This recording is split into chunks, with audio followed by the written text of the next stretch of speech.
Welcome to the Once Upon an Island podcast. This is your host, Mary, and today I'm joined by my co-host, Wesley. And today we're talking about Survivor Micronesia. After watching this season and seeing how the women just completely dominated the men and made them look foolish, I feel like I'm on the back burner now. You're the lead host of our podcast, Mary. Oh, dear. Oh, dear, indeed. Yes, today we're talking about Survivor Micronesia, which we watched actually back-to-back with China. So normally we have like a 3-month gap in between these seasons. This one was fresh, hot off the heels of China. So anything James and Amanda did was so much easier to connect to the previous season, just having seen it like a week prior. Right.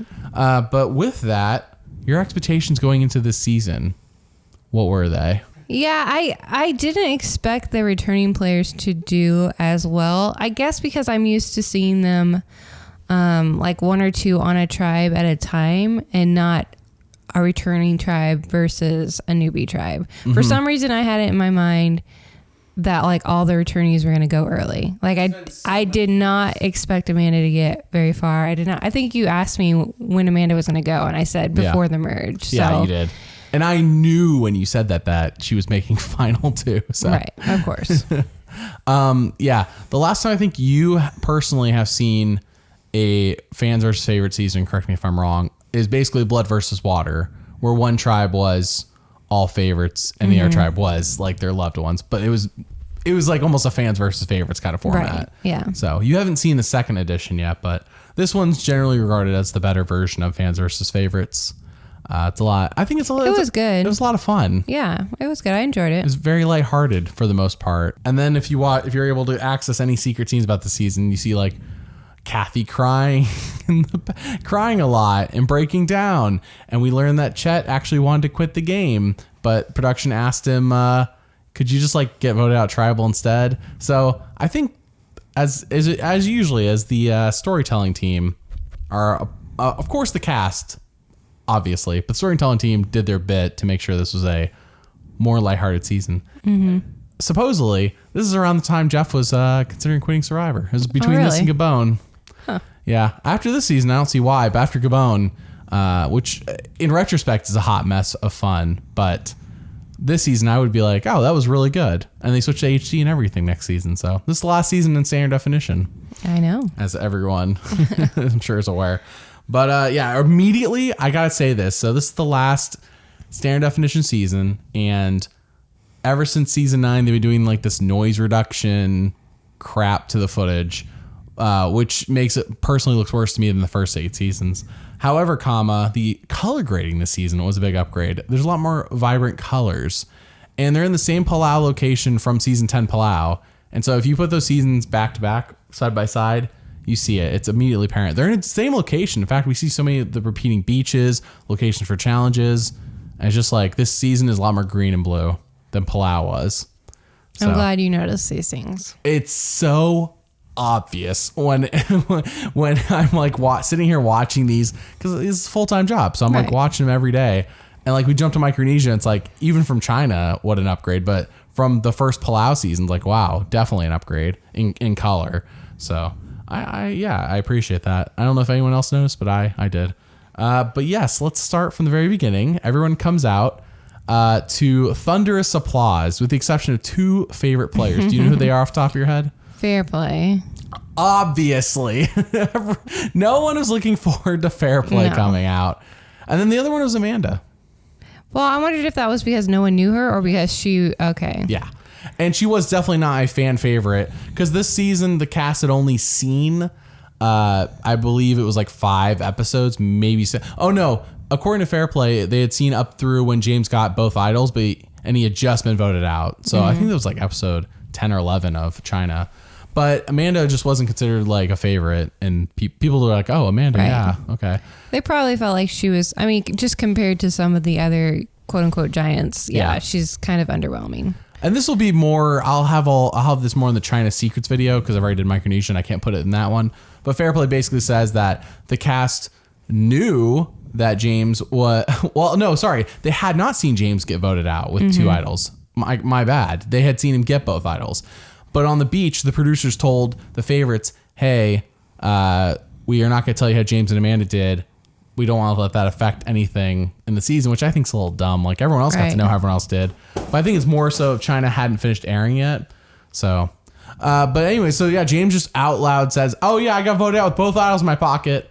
James said it out loud? James said it out loud about himself. I think he's just trying to like take the target off his back. Yeah, that makes sense. Because Amanda never clarified how she did. Of course, Fair Play says he suspects she thinks she won. But I personally think if you see the rest of the cast and you would be the only quote unquote winner there, that maybe you're not the winner of China. But I could be wrong. I didn't hear from Amanda herself. This is all through Fair Play, and Fair Play's a character. So, yeah.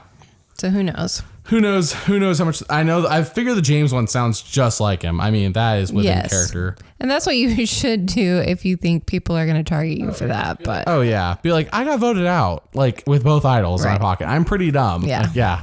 That's the way to go into it. So then we get our fans, and of course you recognize Eric, not because you've ever seen a season with Eric. No.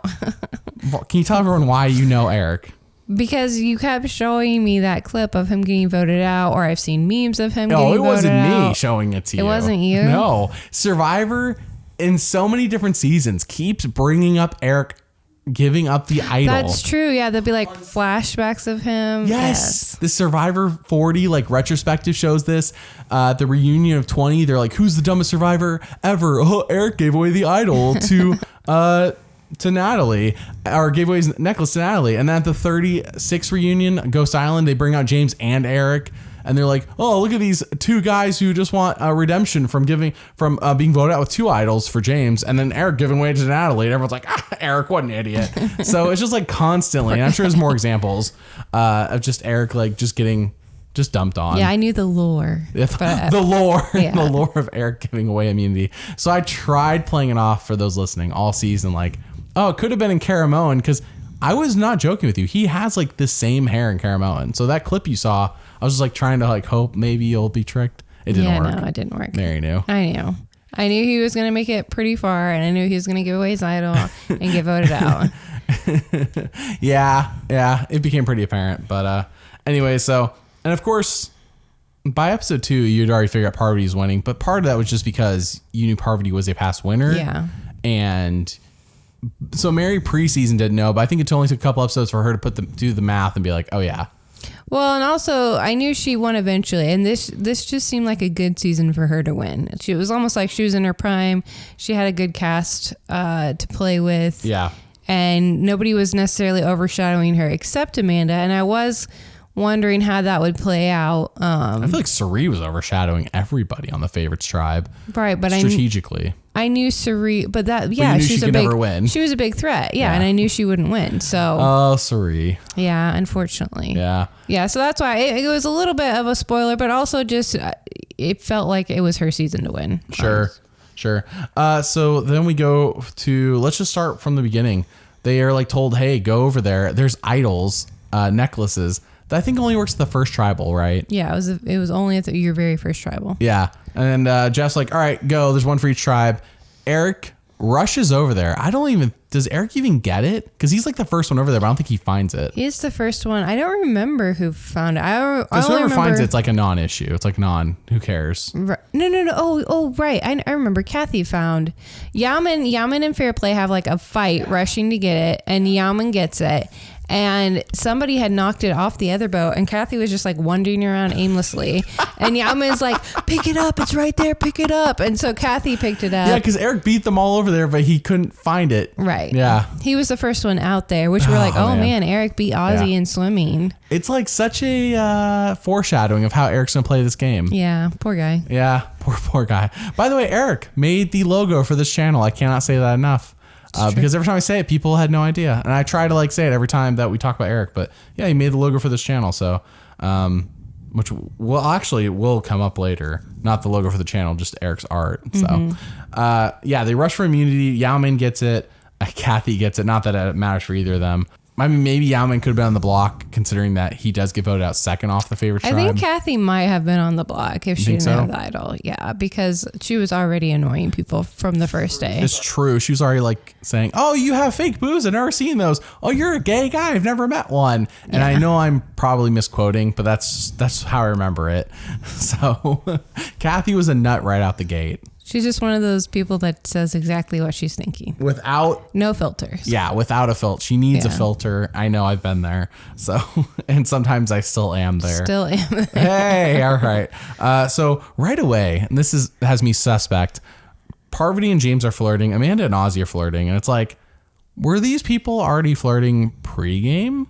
Because anytime there's a returning season, we know that people are talking to each other. Mm-hmm. And it's like, all right, well, because like, come on, episode 1, like by next episode, Ozzy and Amanda are already making out, which is very much in line for what I expect from Ozzy. But Amanda seems a lot more level-headed. Sure. From what I've seen in her 3 seasons. So. Yeah. No, it's definitely possible that they had a relationship prior to the game, obviously. Mm-hmm. If not an actual dating, but I'm sure they knew each other and interacted. Yeah. Even though, aren't they not supposed to interact with each other at all? Like once they get on the plane or whatever? No, they're not supposed to interact with each other at all before the season, about the season. But I think like the floodgates just open. We watched season 8 All-Stars where like Lex is literally bringing up pregame alliances with Rob. And it's like, they don't want that. And I think they've done their best trying not to reference any of that. Right. They try to act as if these people live in bubbles. Like they just exist on the season you watch them in, because that's easier as a fan to keep up with. Right. Than try to be like, oh yeah, outside the game, I saw Ozzy and Amanda bubble, like, oh, and Ozzy was on this show and Amanda was on this show and they were on Oprah. I'm just making stuff up. Sure. So anyways, it's just, I understand. But Yao does make fire on day 2. And I put, maybe he learned this since his days on Ravu when they struggled to make fire for like a week. Mm-hmm. And it was actually Michelle, the one who got it going. Right. With the glasses. Yeah. I'm sure he practiced. I don't know. Or it just happened to work out. Like, I'm just glad Yao Man made it, because after seeing him suffer on Ravu for a week, I feel like that's something you go back home and you're like, okay, if I ever play again, I got to know how to do this. Like, this is not a joke. 7 days is a long time. Mm-hmm. Yeah. And then Fairplay dresses like Jeff. I didn't even mention this before, but. Oh, yeah, when he came out. And Jeff's like, I'm glad you're aspiring to do better things in your life. That's so funny. He hates him so much, and that's what I like. Oh, yeah. Him. Definitely. In pregame interviews, Jeff is just like bashing Fair. This is all my Micronesia Secrets video, and I believe in Heroes versus Villains. Jeff just bashes Fairplay any chance he gets. And it's not like. Jeff plays it off like he's joking, but Jeff's not joking. No. Jeff's like, I do not want Fairplay in the show. Mark Burnett made me put him on. Right. It's like almost quote word for word what Jeff says. Mm-hmm. Because if you notice, this cast consists of only people from Vanuatu through China, 9 through 15 after All-Stars. But like Fairplay is like that one who got away from before All-Stars. Right. So like Burnett's like, you got to put him on. And I kind of wish Fairplay had been saved for Heroes versus Villains with 2020 vision of what seasons were coming up. I'm sure they didn't know they were going to do a Heroes versus Villains seasons, but like Fairplay is like one of the villains. But do you think he would have played again? Because apparently he didn't want to leave his child at home. And so. Well, that and he in post game stuff, he said that when his head got hit against the canoe, that they wouldn't give him painkillers or whatever. And so that's why he got pulled. I don't know. I wish they had just saved him for season 20, only in retrospect, 2020 vision of looking in the past. And like, imagine him and Russell on the same tribe, like two just absolute chaotic villains. Yeah. Yeah. I don't know which man he would have replaced. Probably Randy, if I had to pick. Sure. You don't even remember from Heroes vs. Villains. Exactly. Yeah. Cause he goes out like in the 2nd or 3rd episode. All right. So, Fairplay quits basically. So we move on to episode 2. Ozzy is catching fish with his bare hands. And I'm like, how does he do it? It's like in the dark too. Mm-hmm. It's not in the daytime. He's like, they're coming back from tribal and he catches them. He's crazy. Yes. I don't know. It's like the legend of Ozzy. Yeah. He's so like naturally gifted and good at Survivor. If only he had like the strategic brain of Yule, he'd be like the perfect player. You know? I mean, he got so close. But yeah, I don't know. He's like just amazing in nature. He could do whatever he wanted in nature and be fine. It's almost like it's just with people he has problems with. Well, he's great with some people, but man, if you do Ozzy wrong, he does not like. Right. He just does not forgive and forget. A big thing. Kathy is a nut. I guess that's my whole note from episode 2. So I cannot recall exactly why I wrote this, but I think just every interaction with Kathy just conveys that she's a nut. Right. There's no way around it. Ozzy and Amanda are already making out. Episode 2. And in the behind the scenes, Jeff is so excited by this, by the way. Like, ecstatic. He is like over the moon. He's like another Rob and Amber. Yeah, I think maybe that's what he was thinking. He's like over the moon. He's like, we got this on camera, this footage of them making out. He's like so excited. I'm like, this is not the first time or even the second time this has happened in the first 16 seasons. Like there have been other people who have kissed on the show. It's just for some reason, maybe it's like Ozzy and Amanda. He's like, I love Ozzy and I love Amanda and I love that they're in love. Yeah. I don't know. That could have been it. Just because it makes a good story. Like so many people just loved Ozzy. And if he found love through Survivor, that would be, you know, a fun story. But and the way this season goes, yeah, they're like still, I know they date for at least a few months after the season. I mean, if you want to catch up to where we are today, Ozzy's single and Amanda's married to somebody, and I believe they have kids. So that's where we are today. But at the time, throughout this whole season, yeah, they're clearly enamored by each other. Right. No, my only thought was why? You know they're a camp. You're like 3 feet from another person. Not even 3 feet. Like her back is touching another person's back as they're in the shelter making out. And I'm like, that is just the most awkward thing ever. But whatever. That's me. I mean, that's just the way it goes, Mary. Have you never found love on Survivor? I have never found love on Survivor. Well, all right. Well, I haven't either. You know, I have not met anyone I've just fallen in love with on Survivor. Maybe we should do Blood vs. Water season, and we can give Jeff that makeout footage he's looking for. Yeah. Mary's my wife, in case anyone was wondering about our relationship. I just got to clear that up. Okay, Kathy and Suri get close to finding the idol in exile. And they get so close, like so close. Like they get to the location, they just don't climb up on that rock where it actually is. Like cameraman's even like showing. Yeah. Yeah. I think that at that point they were just exhausted. I was really impressed with this idol search. I mean, it wasn't like you had to be determined and you had to figure out the clues. It wasn't just figure out the clues and then dig in the sand. It was like you had to swim here and then swim there and then swim there. And it would have been really frustrating, I think. It's turned out to be pretty easy though, because almost anytime somebody goes to exile, they find this idol. Seems like. Well, because they have 2 days to do it. Yeah, I feel like it was just hard enough where yes, you just have to be really determined to do it, but it wasn't so hard that nobody could find it, which is I don't mean a good balance. I think because you want it to be found, obviously. Yeah, they get so close, they just don't find it, and it's like, and not that I think it would have done much to help Suri. I mean, she wasn't in danger going, and the idol would have done nothing for her. Kathy. I don't know if I want Kathy to stay longer. So I'm actually glad neither of them found the idol. But yeah. So I have a question though, for those who can double check this. During the season, I was like, is this the same Exile Beach from season 10? I almost feel like I need like the helicopter shot of this beach and the helicopter shot of the beach from season 10. I don't think they're the same, but there was definitely a time or two I was like, is this the same location? But they've actually fleshed it out and used it more, because in season 10 it was just thrown together.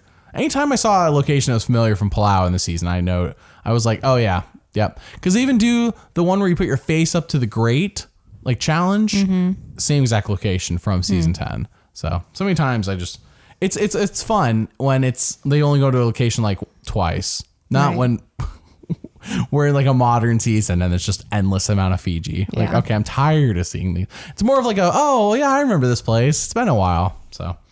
At this point you predicted Parvati's going to win. I was like, dang it. I really wanted you to be tricked. Episode 3, Cook Island's players are all targeting each other. I was like, Ozzy's after Penner's after Parvati. And I wonder if this has like been building up since, Cook Island's ended. Oh yeah. I'm sure. We got a lot of infighting. Penner just made that massive mistake of ditching his tribe and hurt his alliance, and so that it was really bad for him. In Cook Island, she's referencing. In Cook Islands, right. So he kind of just showed himself as not being trustworthy, and so it was he had a big target coming in, I feel like. Yeah, Penner here was not playing as well. I mean, he goes out and he gets like kind of like a hero's exit, but Penner was on track to probably be like the Eliza vote this season, that first merge vote. If not sooner. He was not on track to win the season at all. So his best showing is definitely Philippines. No, I mean, he is smart because he was going after Parvati because he knows what a good player she is. But, and he was right. Like episode 1, he said, we need to get Parvati. Right. He was being too aggressive about it. Yeah. That's typical. Penner's usually right. He just goes about the wrong way. Right. And then when he does go about the right way in season 25, it's too late. He's already played 3 times and people just don't trust him based on the last 2 times. It's like, actually, Penner's doing Like if Penner played like this the first time, Penner would have won. No, I don't know if he would have won, but he would have done, you know, like Penner, like the the more grown up Penner in Philippines played like that in these first 2 seasons would have been. So it's like Penner like grew, but it's like it was too late by the time he grew. I think it was a whole thing. So yeah, interesting to see his evolution. We have Kathy letting Amy do every single clue at Exile. This is like my first hint that Kathy's just giving up. Well, and also she'd done the whole thing. So it was. But she already knows where to go. Yeah, but she's not going to just hand it to her. Why isn't Kathy looking for the idol? That's what I guess that was my bigger question when I saw this. If it was me, I wouldn't have wanted to lead that person straight there. I would have pretended to not be looking, and then once they were out, gone to that location if I could. Yeah. But yeah, I wouldn't be like, oh yeah, I was here and we went there and then we went there and but then we go based ahead and solve all the clues by yourself. If you watch when you watch the later episodes though, and you see how Kathy's just straight not trying. Yes. It like kind of like, okay, here she's not trying then in my opinion because we don't see her even looking. It's possible. I'm just saying it also could have been a strategy. Yeah, Kathy. Sure. Sure. Oh, hey, I forgot to mention in episode 2, I know Mary gets voted out, but this is the first Mary in all Survivor, and you didn't do that well. No, I didn't. That's apparently. Okay. That's not me, by the way. I'm aware. Could you imagine if I married the Mary from Micronesia and this whole time been holding that as a secret? Yeah, that would have been a big secret. And I'm the Wesley from season 29. Yeah, there you go. That's what a pair that would be. All right. Yao Man is voted out this episode. And I was like, I just wrote down, I'm like, so disappointing.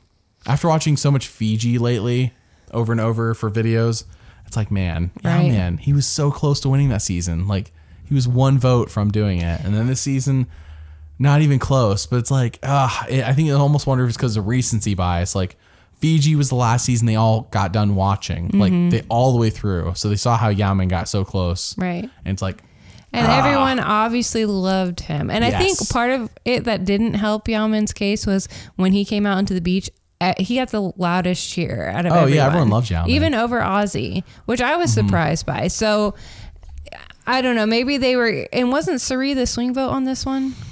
She was very critical on this one, yeah. She was important. I was surprised that she went against him, too. But this also shows... maybe her growth as a player. He's the only returnee from Fiji I want to mention. I kind of wish Dreams had been on this season. If we were to replace like Fair Play, for example, Dreams would have been my pick because I would love to see Dreams play again. And I don't think Dreams would have been knocked out here at all. He would have made it further. Mary's giving me like a look. Sure. I mean, I guess I would have said Eliza would have gone out here. Eliza. No, I was just saying how Suri was a swing vote, and I was surprised that she chose to vote out Yao Man a little bit. But it makes sense because he was a pretty big target socially. I don't think he was a target for anything else. He has no chance against Ozzy. I think if Yao Man had played on like season 9 originally, and then like let's say he did the exact same thing, and I'm not. Let's just say Yao Man is on season 9. He came back here. I bet you he makes it further because like that would have been further in the because people Eliza and Amy almost feel like afterthoughts a lot of the time, and I'm like I wonder if it's because they played back on Vanuatu like so many seasons ago at this point. Yeah, and the more recent players are getting more recency bias, not only just like in the storytelling. So, but yeah, Eliza's back. I forgot to mention, so I could sing Eliza. Which is so bad, but it's from Hamilton, so I have reasons. Eliza. Doesn't mean they're good reasons, but it's a reason. No, I didn't say they were good reasons. Yeah, exactly. All right, so Eliza says she hopes everyone on her tribe gets sick. They then cut immediately to James, and I was like, those foreshadowing jerks. I was like, hopefully, I'm glad like that's like you need to know what happens to like understand that that's a meaningful cut. But it's like, man, knowing what's gonna happen is like, man. Yeah, I had no idea. Had they cut to, I was not hoping. I was wondering if they're gonna cut to James, cut to Penner, like that, and like really foreshadow both of them. But no, they didn't do that. Ozzy. This is the episode where Ozzy finds the idol. And Kathy doesn't care about looking for it. And then he hides a fake. Right. Inspired by Yao Man, he says. It was the worst fake in Survivor history. Like, you think he could make a little more effort. Yao Man in Fiji just didn't... I mean, he buries it, nobody finds it. But Yao Man had half a coconut and painted the letters II on it for immunity idol. Sure, okay. I'm not sure if that's any better. You're right. Maybe it's tied. They're both. It's worse because bad. people remember it because it gets used, I guess. Because Ozzy actually gets found and used, and somebody gets tricked by it. We don't know if Yamens would have tricked anybody. Right. Like, I'm not sure if I would found half coconut with II on it and be like, well, there you go. Yeah. Like, when Jason finds this in a couple episodes, I'm just like, I was like waiting to see what your reaction was because I'd already seen this so many times, but I was like, what was your reaction seeing Jason find it? I'm just like, has he watched Survivor before? Like, Probably how not. How do you not understand that it's a stick? And there was no note or anything. Sure, it was in the leather pouch. So in defense of Jason, think about what he knows at this point. He's seen, let's assume he's seen all Survivor. Guatemala, it's like some sort of stone statue thing that they hid in a tree. Season 12, it's on its own specified island, the Idol, and it's like a shrunken head. Season 13, I forgot exactly what Yule's looked like, but it was something super basic because I don't really remember what it looked like. Right. Season 14, the idols are turtles. Season 15, they're these big plaques that you rip off of the archways. Sure. So every season's been something wildly different. Like today, it's almost like Survivor tries to make them so basic that people can make fakes. But back then, it was like every season they varied so wildly. Like, I guess this season could be a stick with a face on it. I know that's so dumb, and like it is dumb, and the music and editing makes it be dumb. But I'm like, think about it strictly from his perspective. There is no note, and that's the biggest catch to me. But yes, I'm just thinking if I'm Ozzy, I'm not going to put a face on it. I'm going to like try to carve a design or something and cut off the end so it looks straight. And I don't know. He had like 2 days. I'm sure he didn't find it within, with 30 minutes left on the beach. Face on it. I don't know. I was just like, seriously. I agree. And I'm more lenient on Jason, I guess, because you just never know, especially this season of Survivor. But you had to have at least consider the possibility. I mean, Eliza knew the moment she looked at it. Yes, that Ozzy found it and placed a fake, or and on anyone. her season there weren't even idols. Right, exactly. Yeah. It was just kind of ridiculous. So I agree, it's dumb. I'm not like saying Jason is smart or anything. I'm just saying that in defense of Jason, every season's been different. And I agree with you. Had Ozzy maybe done like a design on it, could be like, oh wow, Survivor like went kind of basic, but also it looks Survivor-ish because it has like a design. Yeah, on that's it. what I was thinking. But with this, the face, agreed. It's like obviously how would this be the idol? Just because it's wrapped up in the same idol paper or whatever it is, right. Cloth. Yeah, no, it's hilarious, not in a good way. So Penner injures his knee during the reward challenge, episode 5. That challenge got so many injuries. I didn't write down all the injuries, but there was like people with, I think Parvati had like a bruised lip. Penner gets his knee injured. Somebody's got scraped. It's like, it was a bad challenge. There's a reason they've never done it again. Right. It looks like fun. I think the way it was built to injure, because it's like all just sticks everywhere. Right. And you got to push through them. Yeah. And it's like cool. It's a cool concept, but I don't know. Just the actual design of the course was not good. And clearly, as like 4 different people got hurt during it, none of it was padded or anything. Right. And it's fun to watch. I agree. It would be fun to see if we could make it safer and bring it back. But the whole concept is basically, you're going to get hurt while you're doing this. So I don't know. Unless they're wearing like bubble protective suits, which just takes away the fun. So. No bubble protective suits. I almost feel like if they were to do this, like the sticks were like kind of like, my observation just watching on television, they were kind of like thin. Like and it's hard for me to show this to anybody what I'm doing for Mary right now, but like I want to say that's like what, like a quarter. I don't know. They're not large. Right. I think if they were logs instead of sticks. And you had to just pull them out instead of just No, you're going around them. logs because they were just going over and under sticks. Yeah, I guess so. If they were going over and under logs, I feel like the injuries, maybe you still get the bruised lip or whatever, maybe a scrape, but you definitely don't get poked in your leg with a stick that causes an infection. Yeah, true. And it's like, I understand it's all 2020 looking back, hindsight, but it sucks because you know what's going to happen. Unfortunately, it's pretty bad. Amanda catches a shark though this episode. Yeah, that was pretty cool. What the heck? Very unexpected. Palau. Every season they deliver with a shark. Yeah. Tom chops one and Amanda catches one. It's like, what? This location is crazy.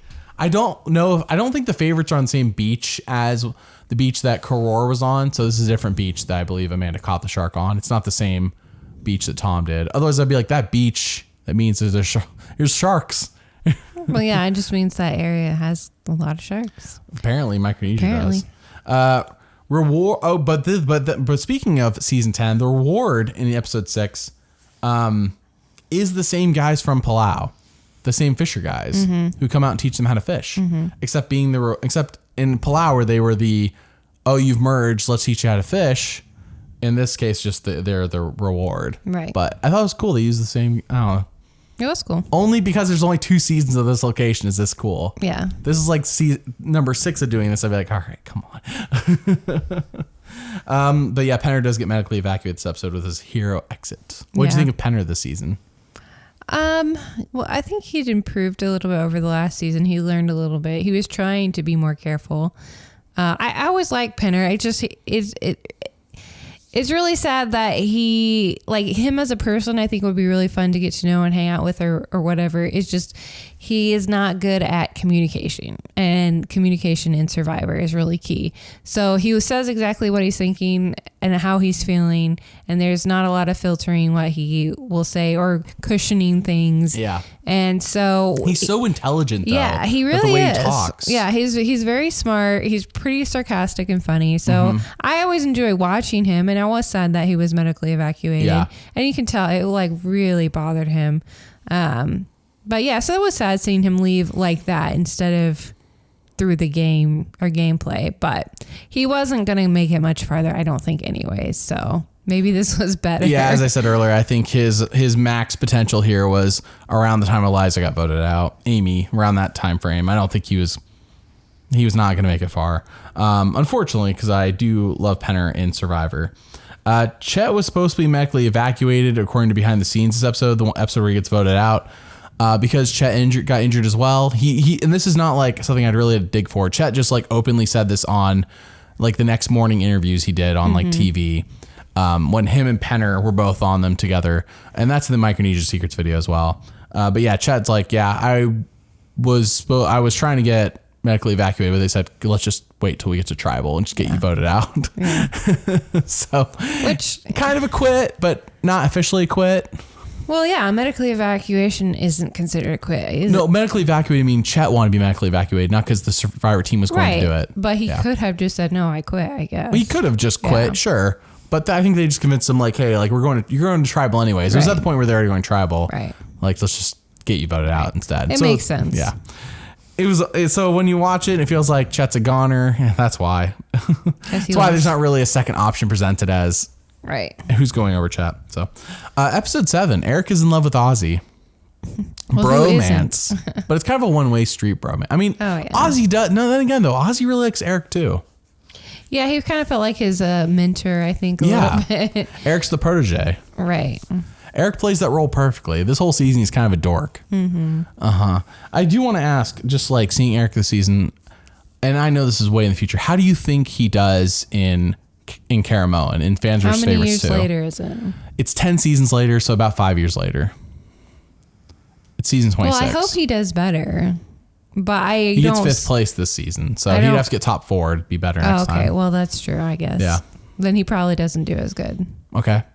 As far as getting that far, but he got drugged that far. I hope that he improves his strategy and social game. Yeah. But I don't see him obviously making it to Final 5. I'm just glad he didn't get medically evacuated this season, because just like feels like everyone this season is just getting injured, but it's really the favorites, I guess, kind of in hindsight. Yeah. With all the injuries and medical evacuations. Like Kathy quits, sure, but like you get Kathy quitting, Penner gets pulled, James gets pulled, Chet is a fan. So kind of half and half. Fair Play basically quits. It's like 5 people this season out of 20. Jeez.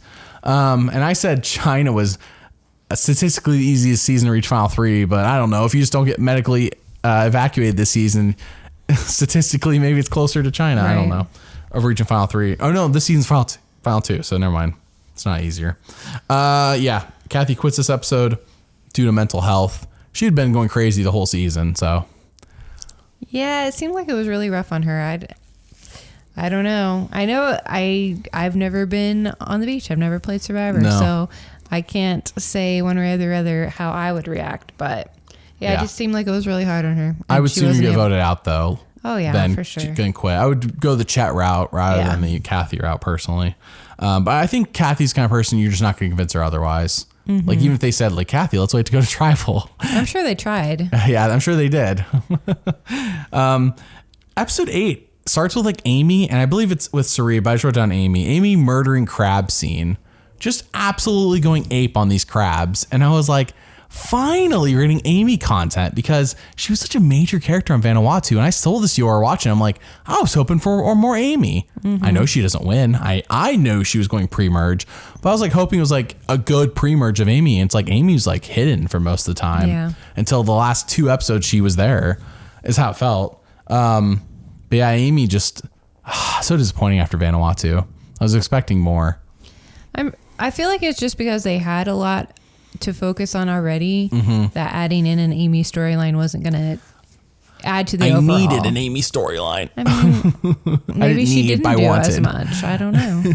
Because you notice how we haven't really talked about very many fans so far. I mean, and there, Joel gets voted out, Mikey B gets voted out, but like, who cares? Joel's kind of a jerk. Like, he is a jerk, actually, to Chet. Because he's like, I'm big and strong and I'm Joel. And it's like, get out of here, Joel. Yeah. I don't know. Anyone named Joel, I'm an anti-person to. That's a very broad statement. Yeah, very broad statement. All Joel's listening right now, I just unsubscribed. It's a joke. Jeff gets lippy with Jason this episode. Oh yeah, no, because Jason asked Jeff at the reward challenge. Jeff, it's either the reward challenge or immunity challenge, I forget. Jeff's like asking for the idol back, and Jason's like, well, what are we playing for? And Jeff's like, well, I'll tell you, just give me a minute. Something like that. Yeah, he basically stole Jeff's thunder of, do you want to know what you're playing for? And Jeff does not appreciate it here. In season, like, in Modern Survivor, I don't want to say season numbers, gets immediately dated. So in Modern Survivor, Jeff would be like, yeah, that's so much fun. You asking me, yeah. But no, here Jeff has no room for crap, okay? No, yeah. All crap's on Jeff's time. Jeff says when the crap is happening. I like Lippy Jeff.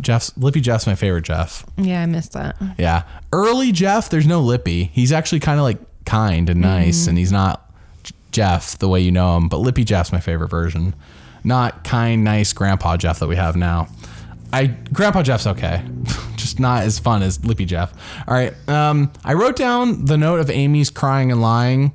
I forgot why I wrote that down, so I'm going to move along. But do know that I acknowledge that she did it.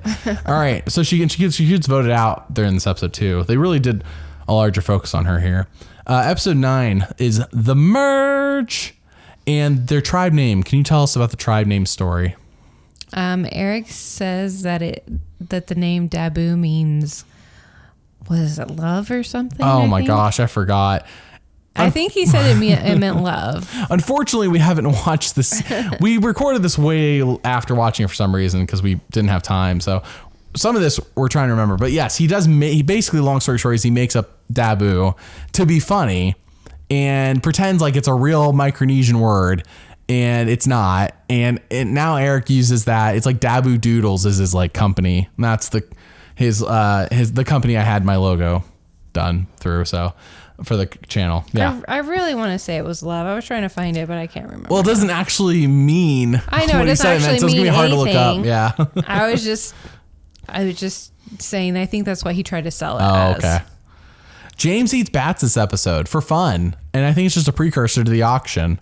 Right. The foreshadowing. There's a lot of foreshadowing in the season. They love the season to properly set things up, get you excited for it, and then have it happen. I will say a lot of it. That's why if you ever wonder why Micronesia is like a better season, the best seasons usually do set things up properly and then pay them off.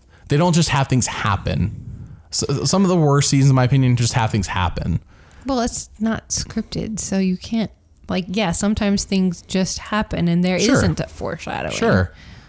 I understand that, but I'm saying that they could have chose to focus on other things. And I'm not just talking about James eating bats, but for example, Ozzy hides the fake idol, Jason finds it, and then he plays it, and it's like, but the way they went about it makes it feel like we're anticipating it happening. Sure. It could have just happened. And some seasons things just happen, and that's just it. Things just happened. Mm-hmm. And that's the way it's told. But this season, I feel like whoever was in charge of doing the storytelling, this is pre-Jeff taking over, did a really good job of actually like, okay, we've set this up, we're getting you excited for it, and we pay it off. Like this season more than any other feels like that. Fair. And I'm sure that takes a lot of planning and work. I'm not trying to undercut that. I'm sure sometimes it's just handed to them on silver platter, like with the fake idol, because that's about to happen here with with Jason and Eliza. But once again, like in other seasons, like could have just been like, okay, this thing happened, and it's funny if you think about it, but not as funny in the moment. But here, no, this is just funny in the moment, and funnier when you think about the face on the stick. And Jason fell for it, and for days he thought it was real. He sat on. It wasn't like he got it and then showed it to Eliza, and Eliza. He was sitting on this for episodes, for days and days. Jason was thinking this thing was real. He's like, I got an idol in my back pocket. I am good to go for days. So, yeah. Well, at least he felt some security. What is that supposed to mean? No, I just mean like sometimes I feel like when you're playing Survivor, people get so paranoid and they like don't enjoy the game. Jason was getting Survivor confident. He was enjoying the game. He was definitely enjoying the game. A lot of the fans who I think make it further were enjoying the game, even though they really had no chance, except for Eric. So Jason, because he won immunity, gave Eliza the stick, because that was kind of the setup. Like, okay, Eliza, I'll give you my immunity if I don't win immunity. So because they wanted to vote out Jason, that's what they wanted to do this episode, if I recall. Yeah, he said, "I'll give you my idol if I win immunity." And so like. If you like start rooting for him to like win immunity, because now he's gonna give this fake idol to somebody else to play. Either way, it had to pay off. Jason playing it or somebody else playing it. But yeah, Eli's like, this isn't an idol. It's a stick. And of course, I'm censoring myself because that's what the show does. But it's funny because there is an edit of this somewhere. I believe maybe it's on Next Time on Survivor or previously on Survivor, or it was in one of the commercials where they completely cut out her saying the F word. Not even like censored, just like. Jason, she's like, it's a stick. And I'm like, wow, that was a really good edit, because I know she says the F word in there. And they did a really good job of completely cutting it out. Here, she says it, and of course they just censor it because that's what she said. But anyways, I just want to throw that out there. I don't know where I found that. I just thought she said it like twice. Because I think she did say it like a couple of times. It's just a stick. Yeah, it's a stick. Yeah. But it has a face on it, Jason says, with sincerity in his heart. Oh, the innocent. But it has a face on it. Yeah, because Ozzy put it there. Like, Eliza knows who did it. She's figured it all out. This is why she's a lawyer in real life. She's got it all figured out. She's smart. Yep. No, Eliza's on top of it. Eliza's like Penner. I love them as characters, but there's a reason why they can never go to the end and win. It's the way they interact with people. Yeah. But I love Eliza and Penner as characters, especially Eliza on the jury this season. She's like doing all the faces. Yeah. She's like everything you want. And this is before that was like a thing. Because now I feel like it feels so fake in modern Survivor. Not everyone, but sometimes people are like, it seems like they're just doing it because it's for the camera. Right. And maybe Eliza is doing it for the camera, but because she's the first, she's like saying the trend. It feels, and of course, Eliza just is a big character. It feels authentic. Right. Because she's just giving those big reactions. Personal opinion, though. And then this episode, I'm going to let you talk about this. Ozzy's cuddling with Alexis.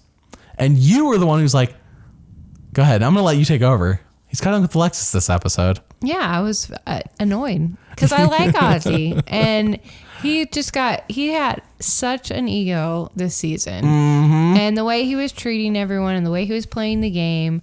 And it was just like, okay, we just saw you have this sweet, romantic, wonderful relationship with Amanda. And you guys are making out in episode 2. Yeah. And they like continue to have a really good relationship throughout the whole season up to this point. And then after the merge, it's like, oh, there's new blood here. So I'm going to go cuddle with this person now. And it's just like, what an a-hole. Like, what a jerk. For a second there, I thought he would trade it up. And by trade up, I just mean like Alexis was younger. But then I looked and I'm like, no, he just be like, not that it would make it any better, but Alexis is 24 and Amanda's 23. In fact, if anything, Alexis is older, even though she seems younger. So I just don't get it. I don't get it either. And then they continue to kind of have a relationship, although Amanda's like wanting Alexis out so bad. Yes. And Alexis is wanting Amanda out. And it's like this little cat fight. And love triangle for Ozzy. I mean, sure, I guess it was good TV, but I was done with Ozzy at that point. What a jerk. Agreed. Ozzy and Cook Islands, I think they did a lot to hide his arrogance, because in the final tribal of Cook Islands, Penner literally says, I'm deciding between you and Yule. On one hand, I got you, Ozzy, and he says, you're like this arrogant prince who thinks things should be handed to him. And I'm like, Penner says this, but nowhere in Cook Islands do we see that. Like, maybe you get hints of it when he like says we need to get rid of Billy in episode 2, but like that was episode 2. Penner wasn't there for that. And so, like something had to happen, or there's a way Ozzy had to be acting on Cook Islands that we just didn't see, because they were giving him like he's on the underdog tribe. They're down 8-4. He wins 5 immunities. He gets 1 vote from winning. We want you to like Ozzy. Yeah. Yes, that's how that edit is given to him. So here it's like, this is Ozzy coming off of that sweetheart hero edit. Now his head's filled with everyone loves Ozzy, because who doesn't? I mean, I liked Ozzy after Cook Islands as a kid. And that's how he is. He's very arrogant this season, more so than he was before. I'm sure it may have been there. Yeah, I'm sure there was some arrogance, but Cook Islands definitely built that up even more, because he made it to final 2. And so many people were telling him he should have won. Yeah. And he wins fan favorite. Right. And he wins fan favorite. Yep. So if he was arrogant there, which we didn't really see, it's even more so now. And he just thinks he's the king of Survivor, and nothing he does will go wrong. Yeah. And like, how can you think? And I'm not saying he's just, again, young. Hopefully he'd learn from it. But in South Pacific, he's arrogant again. It's less arrogant. It's less but arrogant. Still arrogant.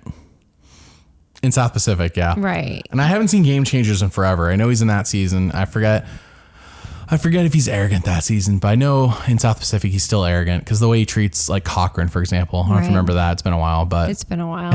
But he kind of treats Cochran like trash, and that's why Cochran flips. It's part of why he flips. Yeah. I mean, it affects your gameplay. Spoilers for those who haven't seen South Pacific and are listening to this, but yeah.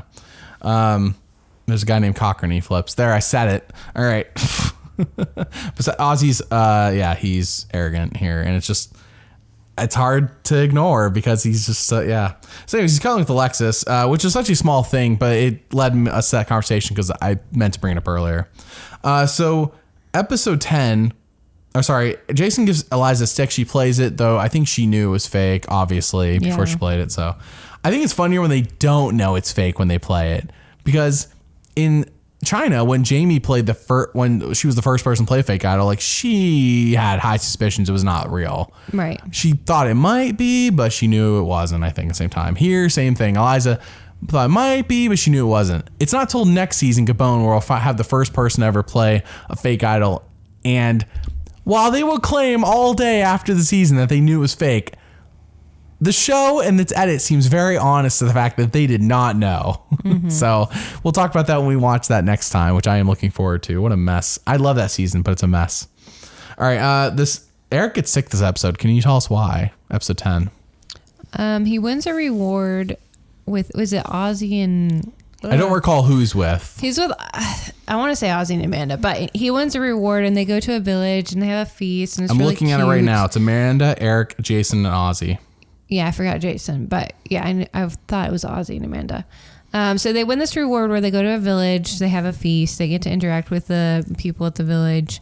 It's really fun, but they have something called betel nut, and they like chew it. Mm-hmm. And I think it gives you caffeine and also other things. I don't know. It's implied to be a drug. It is implied that it is a drug. Yeah. And so he eats way too much of it. He's just being so cute. He's like trying to learn their dance, and they keep giving him the betel nut, and he keeps eating it, and then he like is throwing up all night long. So poor guy. Yeah. Eric this season. It's like hard not to love him.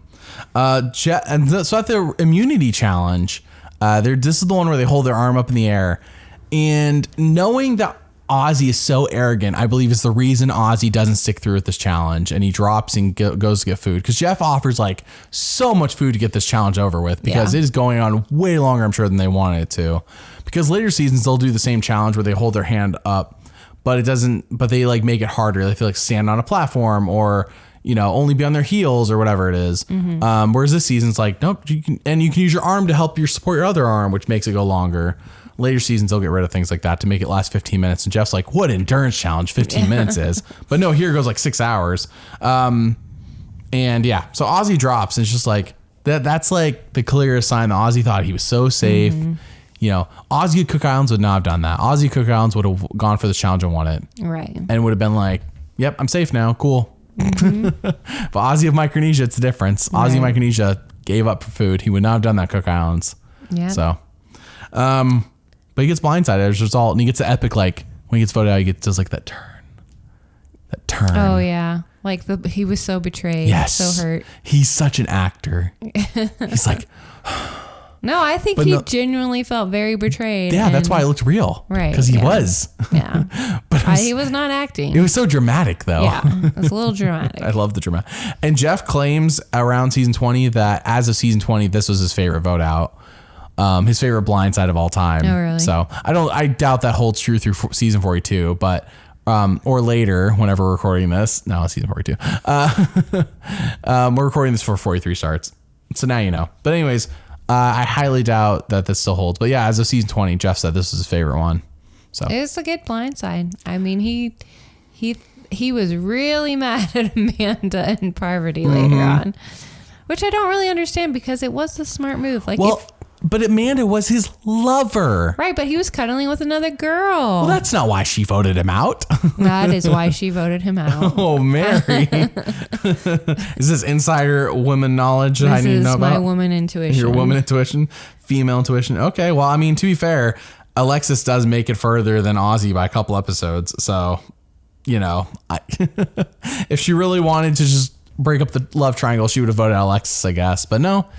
And that was a good time to get rid of Ozzy. I mean, and that's the thing, he had to know, people are going to suspect he's out there to win 5 immunity, again, like he did last time. He won 5 immunities last time. Yeah. But no, he didn't get a chance to win 1.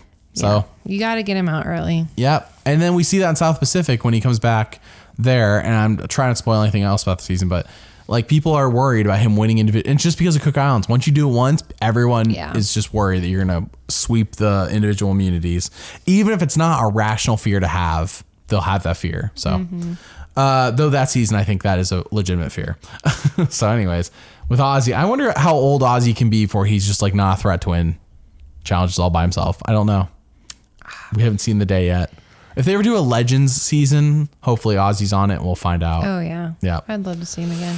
Yeah. So at the auction, a couple of things happen. Number 1, James eats bats for fun, for free, too, I want to mention. He didn't have to pay anything for them. That's true. I remember, yeah. James does not care. James is such a fascinating character. Like, between this and China, like, where does this guy come? He's a gravedigger, but, like, where did he come from? I know. Yeah. He's like an introvert, but also like he really like makes people laugh. But like, I definitely get a sense of introvertedness from him. He's a little weird, he's cool and yet he's weird at the same time. It's like because it's James, he makes it cool, but also he's weird. Like he eats bats for fun, he wants to be left alone. He like makes jokes, but it's like kind of like what he's really thinking, and people laugh. And I'm watching China right now as well, so I'm like simultaneously thinking about both these seasons. I never really thought he was weird. You're hungry and there's meat. Yeah. I don't know. Like, that is true. He's eating like nothing every day, so maybe anything sounds good. And he's one of the bigger guys that are constantly hungry. So. And in China, they get onto him for eating like 3 times the amount of one person. Right. So. Yeah, I maybe it's just any food sounds good. Doesn't matter if it's bats or not. I can understand that. Yeah. If you're James's size. Eric then offers money to lick the chocolate cake off Cerie's fingers. What were your thoughts on this, Mary? I want details. He's hungry. He wants chocolate cake. Would you do this? Would you offer Cerie money to lick chocolate cake off her fingers? I can't say that I wouldn't because I'm not there. So I do really like chocolate, but I want to say no because that's just gross. But I've not been on Survivor. I haven't been starving and just like craving chocolate. I would say as a married man, I wouldn't do it.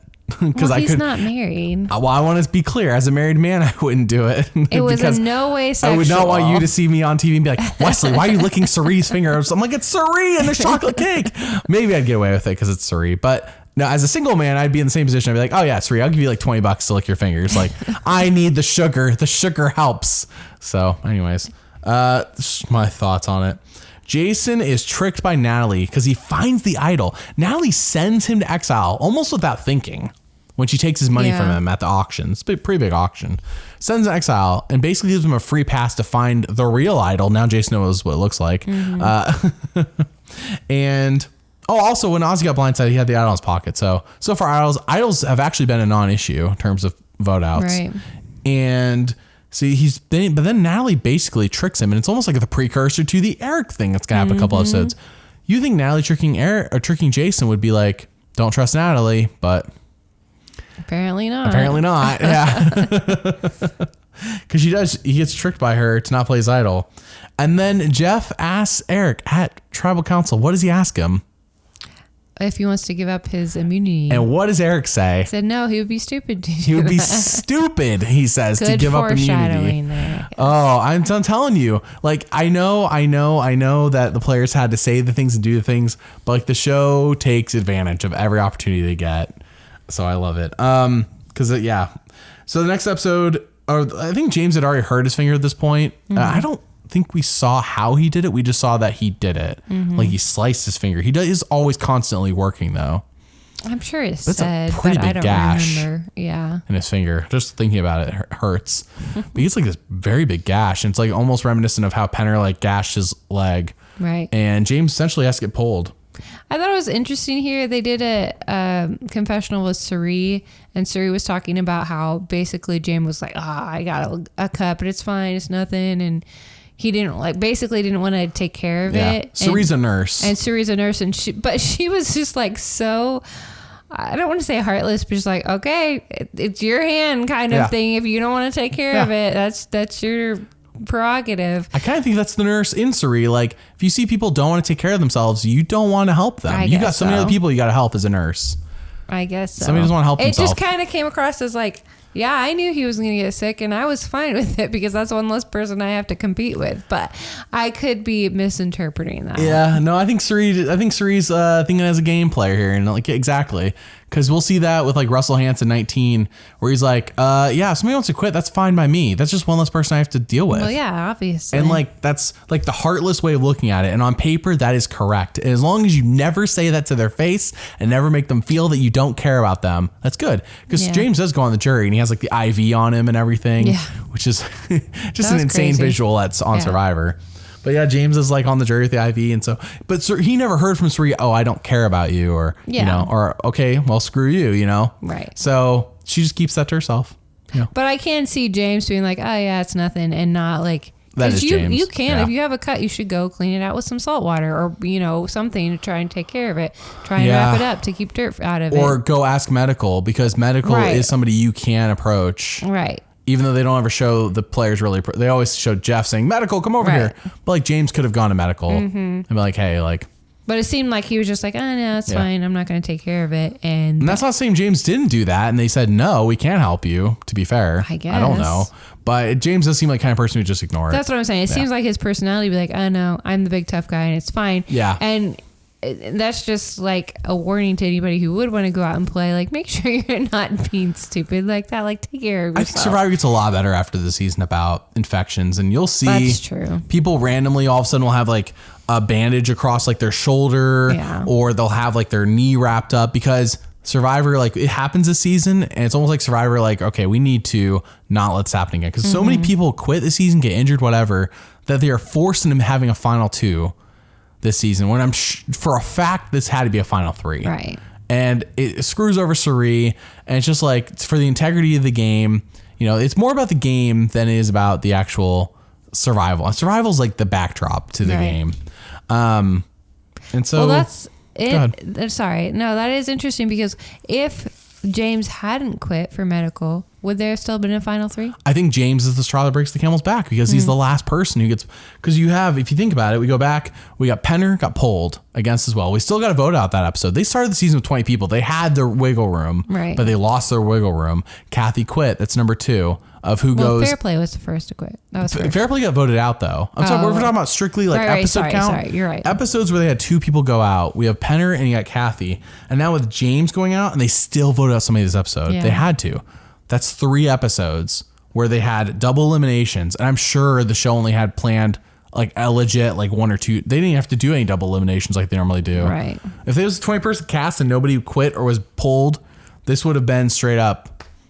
Just like there would have been a final 3 and there would have been like 1 or 2 double eliminations this season. I was just thinking, man, if Suri had pushed harder and tried to help James, maybe she would have been final. It's 3. all 2020, isn't it? But James have accepted the help would have really made a difference. Yeah, I know.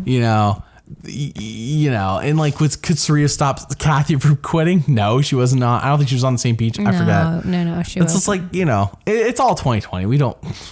But yes, if one less person had been pulled from the game or quit, like officially, then this could have been a whole different ball game. This could have been Suri in the final 3, and then it's really down between her and Parvati and Amanda. And does Suri win? I think Suri could pull it off. Oh yeah, Amanda still gets like Ozzy's vote, and she probably gets James' vote. I don't think the Cook Islands people are like just Ozzy clearly is voting for Amanda. Penner's on the jury, so Parvati doesn't have any easy Cook Islands votes for her. Amanda immediately gets James' China vote. So, right. I don't know. Suri final 3 would be.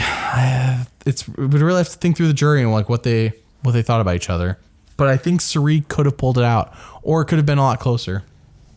Even though it was pretty close between Parvati and Amanda. It was pretty close anyways, yeah. How Amanda does so bad at these final tribals, and yet still, she actually got more votes this time than she did last time. She only got 1 vote last time. Yeah. This season I think she gets 3.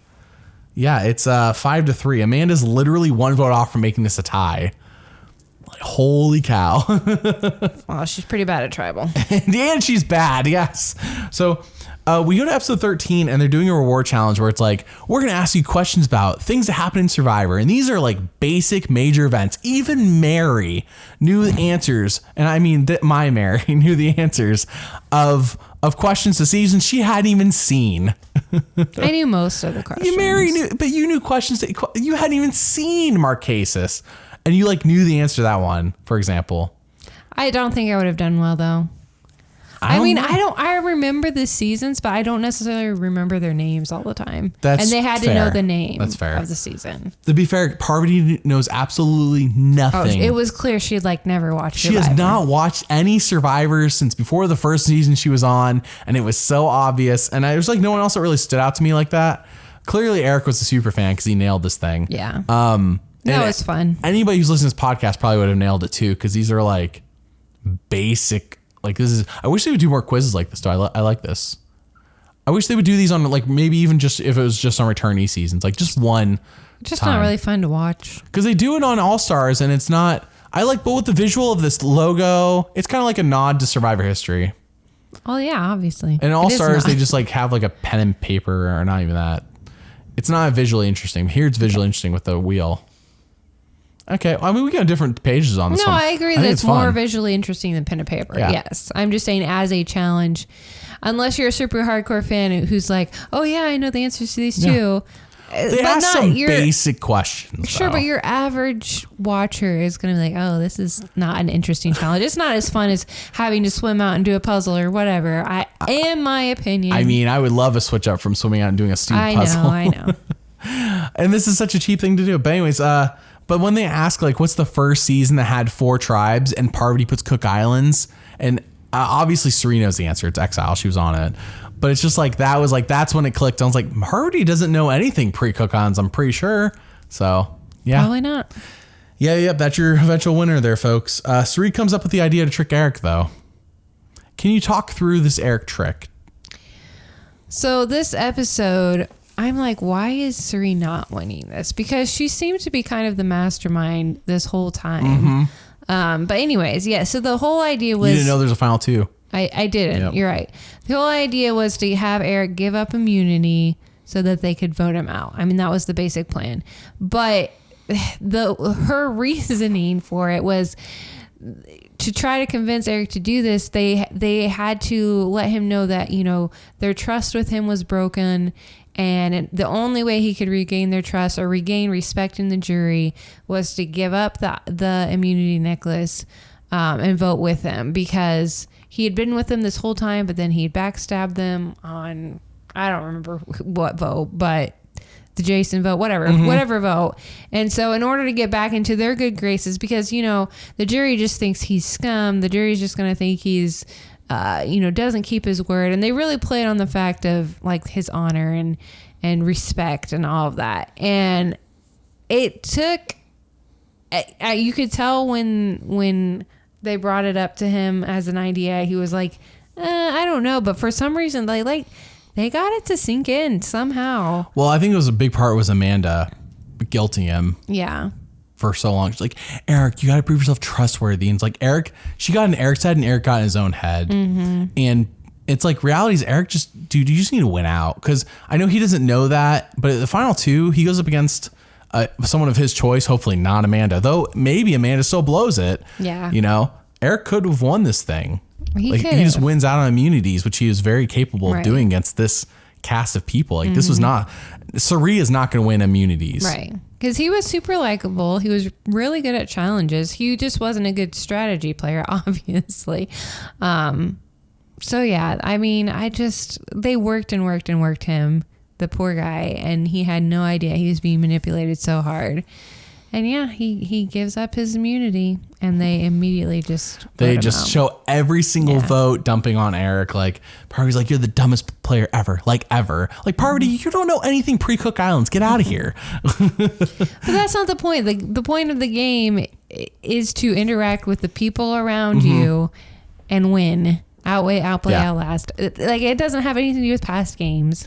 I do have a video all about how if you look at this solely from Eric's perspective, it's called Why Did Eric Give Immunity to Natalie? Mm-hmm. You look at it solely from Eric's perspective. Like, I cut out everything of us watching, of us seeing the girls and how they're talking about Eric. If you just watch the Eric scenes and just the Eric scenes, it like kind of makes sense. Don't get me wrong. It's still the wrong decision, but it's not as blatantly dumb when you just watch the Eric scenes. It's only with the context of watching these girls go, let's trick him, ha ha ha, and then they're like, oh, he's not gonna fall for that. And like when you see all that stuff and you're like, oh, only somebody dumb, you get manipulated by the storytelling, which we do every season, of course. But here is an extreme example, because from Eric's perspective, I can see the logic. He's a bit worried that he needs to redeem himself in the jury's eyes, and these more experienced players who he kind of idolized a little bit, have made him think that, well, you can't win if the jury doesn't respect you, which is true. But will this make the jury respect you? You got to think through all of it. Right. So it's not as dumb. It's still dumb. It's just not as dumb when you look at it solely from Eric's perspective. Yeah, I mean, you just went out, dude. Go to the final two and take your chances. Right. Win your 7 immunities or whatever you need to do to get there. But I think he could have done it. I really do. I think he could too against them. Yeah. I think Eric had this going all the way to final 2, and he would have had his pick. I don't know who's in the final 3 with him, but hopefully he would have picked. I guess these people, Natalie. I don't know if that would have been Natalie, but I think his best chance against Natalie. Yeah. Natalie comes across as abrasive, and I think he would have had a chance. And of course, she's also a fan, so she doesn't have the favorites bias of the favorites voting for her. So, yeah. I mean, if they had been telling the truth and if it had worked, obviously it would have been good for his game. People would have been, oh wow, that's wow, that was a ballsy move, Eric. That could have gone really bad. And he gave up immunity and they still didn't vote him out. So that means he has a good relationship with them or whatever. And the thing is Jenna had given away immunity in season 6 in the Amazon, and she didn't get voted out. She did save Heidi. So while it doesn't, you can't be like this. Has worked before. Yeah. There's no precedent for this just not working ever. It was just so obviously that he got played. That's what made it. Oh, that was stupid. You didn't know you were being tricked. But this is what I mean. The storytelling has this opportunity, and they took advantage. They could have just been, oh, Eric got tricked. What a dummy. Right. But they made it into like this huge event. And it's something people still talk about today. And storytelling seasons, what I'm saying, it's like on top of these things, like taking advantage of them.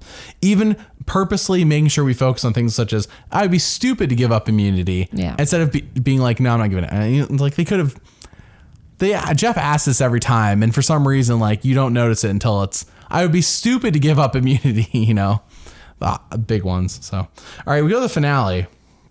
At this point, in the finale, and I guess there has been finales where only one person gets voted out, but we were going to the finale with only 4 people. Did you have an inkling this was going to be a final 2? No, I didn't. I thought it was final 3 still. Yeah. It's not, though, as we know. Amanda wins the final 4 immunity, which, if you watch, is clearly meant for 5 people. And this is the biggest indication to me that they burnt through their people sooner than they meant to. Mm-hmm. Because there's those 4 ladders, but there's clearly a spot for a 5th. Mm-hmm. And a 5th, and if you look at their challenge, it's the one that Amanda wins at the final 4 here, but it was clearly meant to be the final 5 challenge, which means that some challenge along the way was cut here, right? Because they didn't do so. Too many people were pulled, so they had to do a final 2. As the long story made short. What do you think about this? Because the girls were like, they're like, no, and Amanda's like breaking down and crying, and Serena's like, crap, my whole game's gone. Well, it is psychological when you're expecting there to be a final 3. You're expecting that final feast. You're expecting the games to be done. And then it's not. You have one more. And so, I'm sure it's hard. I'm sure it was really hard, obviously. It's like you can hold out for so long and then you think, okay, I can finally let go. No, I can't. I have to keep going. Mm-hmm. Just psychologically, it was really, really tough. And I'm not sure why Suri was like, I know why, because she knew she probably wouldn't win. So she hasn't won any individual immunities at all, ever. Maybe she hasn't, I don't know. But so she's going up against Amanda and Parv, who are both really good at challenges, and she knows that they're going to pick each other. So I think in her mind, she just knows, she's done, which she did outlast Parvati, which I was proud of her for that. She just knew that they were going to take each other. And as well as they probably should have, because Suri probably would have won against either of them. Suri's an easy. I'm surprised they even took Suri to final 3. They should have taken Natalie to final 3, personally. I mean, it was dumb to take Suri to final 3. And then when they thought it was a final 3. Right. I know they're being loyal, but holy crap, like, you were going to lose to Suri. And anyone who watched season 12 would know this, but that's pre-Cook Island, so I wonder how much of a part that played. Because Suri in Exile Island, I mean, heck, she gets final 4 and she loses on a fire making challenge. But I think Suri wins that season against anybody but Terry. I think she beats Danielle or Aris. Right. So, if you'd watched Exile Island, you would have been more weary of Suri. And we'll see that come into play, I believe, in her future appearances. Her next 2 times she plays. People are now like, okay, Suri's a threat. Whereas here, she got away with it again. Right. It's like Sandra. Sandra plays for her first 2 times. And it's like the second time, people still are just like, yeah, whatever, Sandra.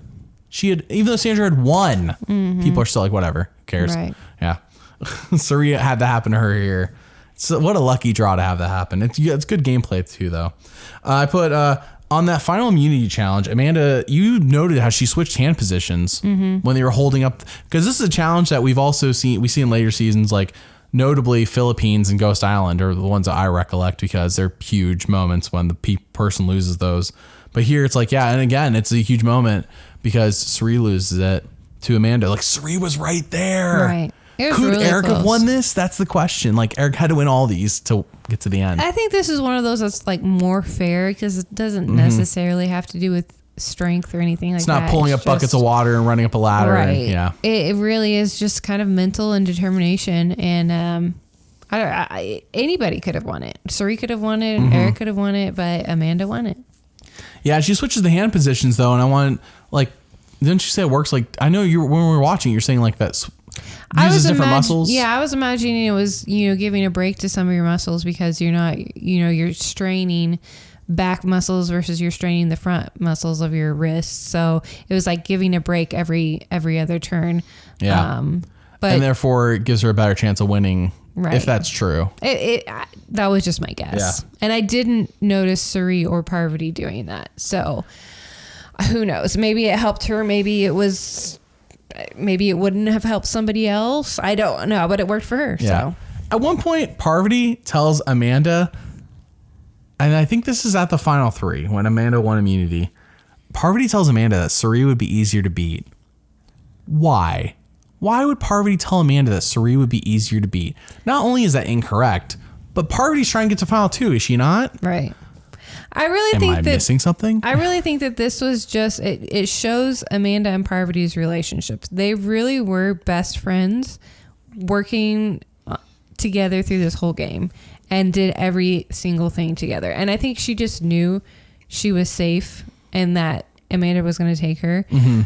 I don't know why she thought that Suri would be easier to beat. I think in her mind, I just think in her mind, she thinks, hey, we've done this whole thing together. Suri really hasn't done anything much. She never won any challenges, yada, yada, yada. Yeah. She would be easier to beat. Maybe she's right. We just don't know without Suri being in the final tribal. We don't know. You know, we assume that she wouldn't be, but that's right. We assume. I don't know what the jury thought. You know? I really think that if Amanda takes Suri, Suri would win because Suri would handle the jury so much better than Amanda does. Oh my goodness! And who doesn't like Suri? Right. Yeah. Exactly. I will say that what would have happened if Amanda and Parvati tied 5-3? It was so close, but if it was 4-4.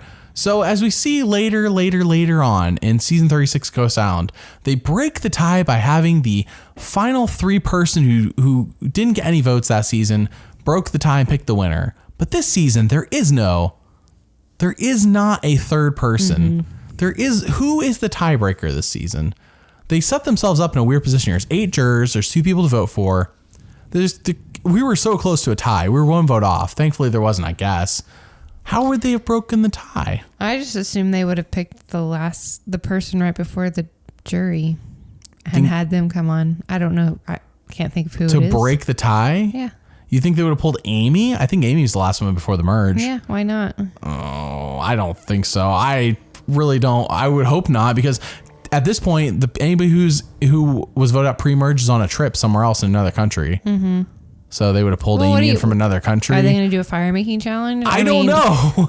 What else is there? Are they going to draw rocks? They'll be like, please, jury, please revote, and one of you reconsider your vote, please. I think we've talked about this in another season before. It seems familiar, and I don't recall what season. Because I think I mentioned it. Would they have Jeff vote? And you're like, no, obviously so dumb. It is pretty dumb. Well, here, though, I think in a previous season, we just talked about how it could have been a possibility, but like it didn't actually come. This season, it came close. Yeah. This season, it was 1 vote off from being a tie, and it's like, what was the contingency plan? I don't know. But I make them argue about it and revote. Yeah, we're just gonna keep We're gonna keep revoting until one of you wins this game. No, Siri wins based on. We're gonna hold you hostage. Yeah. Yeah. So a couple of jurors I wanted to talk about, and we'll say this is better than Fiji when jurors were being flat out mean to people. Yeah. But Natalie here asked Parvati how it resonates in the bedroom. And I can't even remember her whole question because that's the only part that stood out to me that I still remember. And I looked, we were so baffled when she asked her question to Parvati because Parvati's like, what? And Jeff's like, what? And everyone's like, what? Yeah. And I was like, it makes sense to me. So I went and looked this up about Natalie's question to Parvati online. And in a 2020, I believe maybe it was 2021 interview, she says basically she already knew who she was voting for and she just wanted to mess with Parvati. But it still didn't make sense to me. It still doesn't it's still, there was no sense here. I almost feel like in retrospect, she says this. I feel like she was actually asking a question at the time. And in retrospect, everyone has told her like, hey, this doesn't make any sense. What are you talking about? She's like, oh yeah, no. Yeah. Like it was on purpose. Yeah. No, I'm sure it was on purpose. You think it really was on purpose? Yes. Like, cause why else would you even have the question? But you're saying that as if Natalie's a completely rational person. And I'm saying that maybe she's not completely rational. Who asked this question? I don't know. I'm just saying the only way it makes sense is if you're like, I know why do I even need to ask? I already know who I'm voting for. Well, then you go up there and you say, well, Parvati, you played a great game. You just like, you do a speech. You don't ask a question about resonating in the bedroom. That she's not weird. Yes. You're saying she's rational but weird. And I'm arguing that maybe she's a little irrational. Sure. You can argue that. I think that's what we're saying. Am I incorrect? Yes. You are correct. I'm correct. Confusing me. All right. The other juror, though, is Ozzy. He is so sweet to Amanda, but he is so salty at the same time. He is so salty. Yeah, I didn't understand why he was so upset. I don't know. He took it personally. He wasn't in the final two himself with Amanda. Right. Yeah. Well, and Amanda actually didn't vote for him, did she? It wasn't like she wanted to get him out. Now I'm confused. How are you? How are you? I'm pretty sure. Did Amanda want to get him out? Yes. Okay. Sorry. I briefly blanked. No. Amanda, you're right. Amanda did not vote for Ozzy. It was a 5-4 vote on Ozzy. It was a pretty big move. So I'm sorry. I think she was in on the move. I think she was like, it happened and she was like okay with it. But yeah, because I think they only split the vote on Jason in case he had the idol or something. Yes. Yeah. Right. Jason would have been a clean sweep if it wasn't for the idol. So she was definitely in on it. So yeah, there was a reason he was salty. Oh, we didn't even talk about how Amanda finds the idol on Exile. Or no, sorry, she finds the clues on Exile. It's back at camp underneath the flag. We don't see her find it. And you knew she was going to play it. Yeah. Because it was so clear. Like they did everything except for us seeing her find it. And I thought this was going to be a bigger moment. People played this up like this. She did save herself with the idol, and that is a pretty big move. But just like the fact the show didn't show us her finding it, like, yeah, but obviously Right. Yeah. at the same time. Yeah. Because she does save herself from being voted out. Yeah. But also the other time where Parvati didn't even look for it on Exile. You want to hear the real story of how this happened? Yeah, go. Supposedly she did find it, and she just chose not to bring it back to the camp. What? I don't know. I'm just telling you what she said. Why? I don't know. I'm just telling you what she said. Okay. I think she's more of like making sure that no one else had it, I guess. I guess. So when the show plays it off like she's just laying there on the beach, doesn't even care. They should have showed her if she really did find it and just not like they should have showed that. Like that's an interesting move. Like that is a move. Right. That's interesting. That's a strategy. It's better than just laying on the beach. And for a season that's so good with the storytelling, don't you think it's a little baffling they don't show that interesting move? You think Parva's just lying about it? I'm not saying anybody's lying. I'm just saying that's a little curious. I'm not saying she's lying. I'm just saying why she's telling the truth. It's very interesting how a show that has such good storytelling chose not to show this. That is an interesting move from your winner to just find it and not bring it back to camp. You would think that would be like, that's a strategy. Especially when it's your winner, you want to show stuff like that. Right. But that's what I was thinking. At the same time, if she's lying, then it's like, okay, it makes sense why they didn't show it because it didn't happen. But if she is telling the truth, then like, why did the show, like that feels like a blunder. They should have showed that. Right. It wouldn't take that much time. So anyway, I just want to throw that out there because somebody's bound to mention it and I had to mention it myself. So yeah, overall, Parvati wins in a 5-3 vote. It was pretty close. Mm-hmm. I really think the only reason that Parvati did win, and we mentioned it a couple of times, is just how everyone kept saying that they thought Amanda was being fake. Yes. She was constantly being fake. And she seemed so fake in that final tribal. And she might have legitimately been feeling all those things. She did not get to see China's final tribal on TV. She didn't know how to answer people's questions well. She was constantly like, she thought it was a good strategy to be the weepy, I just squeaked my way into the final two and I don't even know. Right. And nobody wants to see that. People want to have a confident, strong winner who knows what they're talking about and at least like pretends that they attempted to make it to final two on purpose. Yeah. Like, I mean, she did say that, me and Parvati, we were going to be final two from the beginning and yada, yada. But it definitely seemed like Parvati she just answered the questions given to her. She was very clear cut, confident. And it was just like, it's almost like Parvati saw Yul beat Ozzy in person and was like, that's how I should do it. Right. Almost like that. Yeah. I guess. Cause Amanda just had no idea. Yeah. Amanda clearly, I almost wonder if China had finished airing and she knew she lost and she saw her final tribal then, I wonder if that would have made any difference on her performance here. Like first off, her seeing that she reaches final final three and loses in China. I wonder if that would affect her psyche and she doesn't make it as far maybe. Because here she's playing with confidence. Like she may have thought she won, as Fair Play said. So, but let's assume she gets to the end. Does she do final travel differently if she sees how she did in China?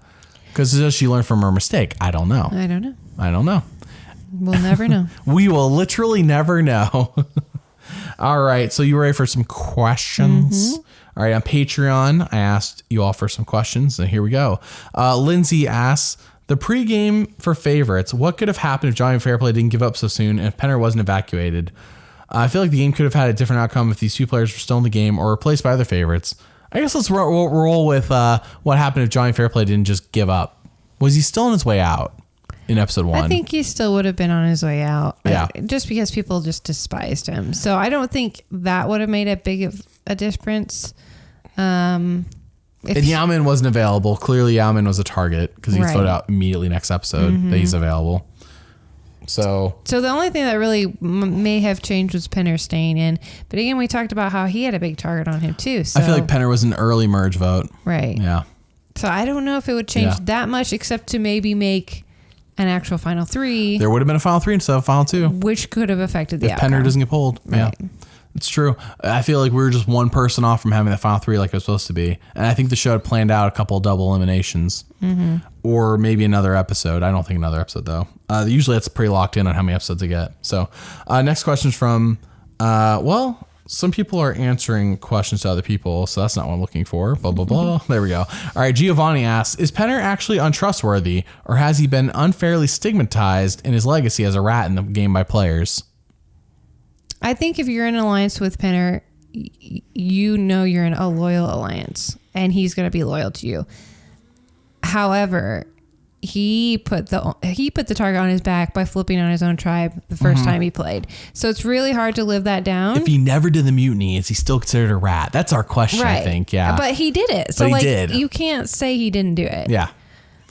I think him as a person, yes, is a very trustworthy, loyal person. And for whatever reason, and remember why he stepped out? He stepped out because he thought he was stepping out with his number one person, with Candace. He was doing it for loyalty. Yeah.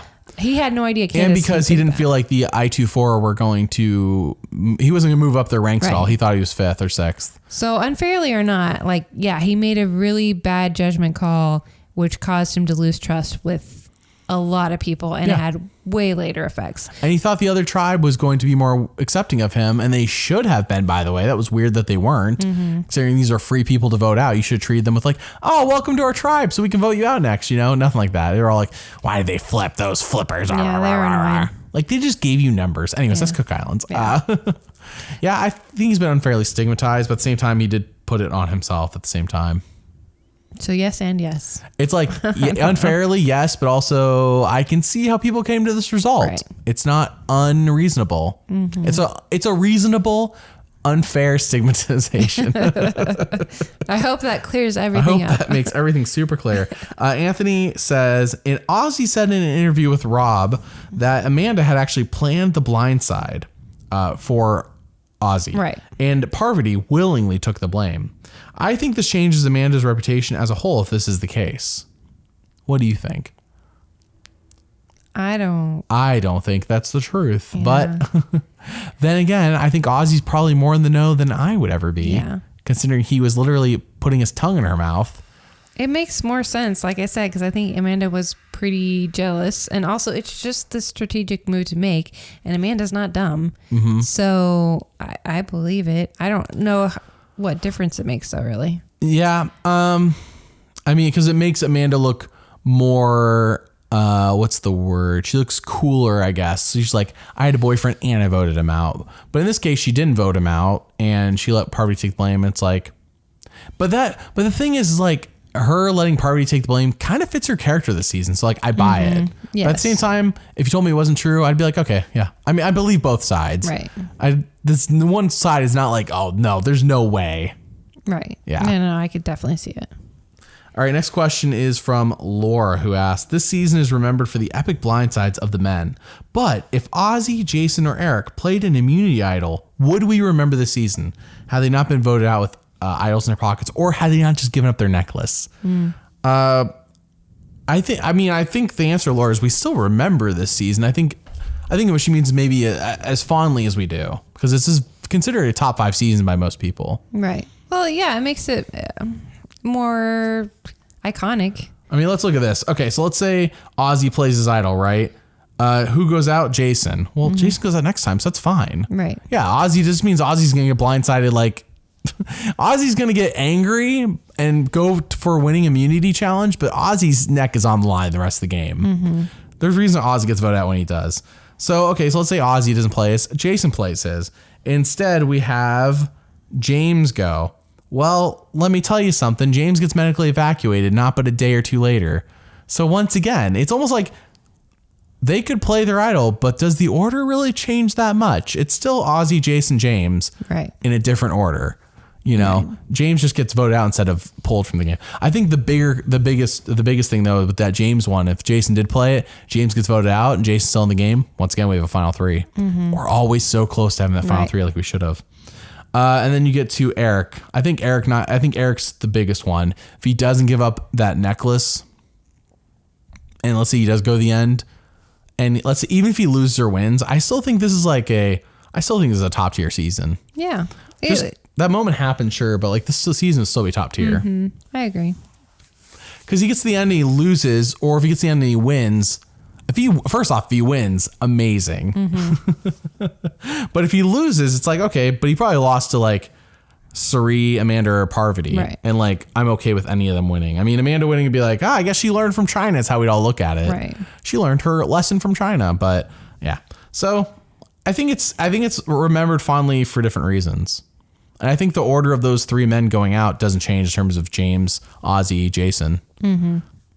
They play their idols. The other person just goes instead. So it wasn't like the contingency was Parvati or Amanda or something like that. Right. Getting voted out. So next question's from, I'm so sorry. I always butcher this. I feel like Nadav, Nadav. Who do you think wins in a final three of Parvati, Amanda, and Suri? I think we say Suri. Yeah, I think we meant. We're pretty solid on Suri. I haven't sat down and just like thought out the whole jury, but I think Suri wins, and I don't think it's like a blowout though. I do think it's a close vote. Mm-hmm. I do think I think all three of them get votes, but I think Suri wins. And Amanda probably still gets second, but could be swayed differently. Amanda could have got third. So next question's from Ethan. He said, do you care that Chet hit his head back there? No. Do we care? I care. This was so long ago. Why? So long ago. I think Ethan's just making a joke, but I wanted to end on that. So, all right. Well, that's it for the Micronesia Deep Dive podcast. That was a fun hour and a half. Mm-hmm. It's funny how we always do these deep dives. They're always about an hour and a half every time. I don't know how. I mean, I guess every season's the same length and we always get a similar number of questions. So yeah, that's how. Makes sense. But I enjoyed it. And I look forward to Gabon next time. Me too. Gabon. Do you even remember why Gabon's a mess, Mary? No, I don't. Prediction. Who wins Gabon? I don't even know who's playing. What? You know. The moment we start the season, you're going to know. I'm sure the moment we start, I'll know. The moment we start, you'll know. And then we're going to go through. It's a whole mess of a season. And Jeff's hair gets longer. It's like one of the few times like his hair is like long. So anyways. All right. Well, we'll see you all next time for Gabon. Bye.